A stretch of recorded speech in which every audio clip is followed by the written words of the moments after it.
ដំរីកាអូនគួពេកបងគ្មានលទ្ធភាពទេថ្លៃមានទឹកចិត្តអ្នកក្តីគ្មានអ្វីប្រឆាំងនឹងគេសម័យនេះគេចាយលុយមិនមែនចាយបេះដូងស្មោះទេគ្មានន័យគេក៏ស្អាតការនេះលោកត្រូវជិះអូនហើយមែនទេបើសម្រាប់ចិញ្ចាក់ចិនទៅទុកបងនឹងជួយរីរៃគួរតាមក៏មានអូនទេ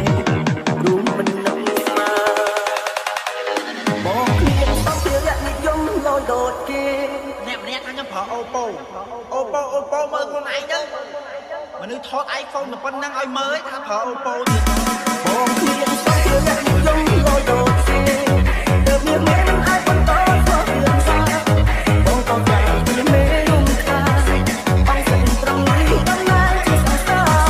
មួយយ៉ាងណាយើងធ្លាប់តែសង្សារគ្នាយូរហើយមួយយ៉ាងណាបងមិនដែលធ្វើបាបសិនអូនៅសុខទេមិនក៏ដកខ្លួនបងនេះចោលអូ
ពី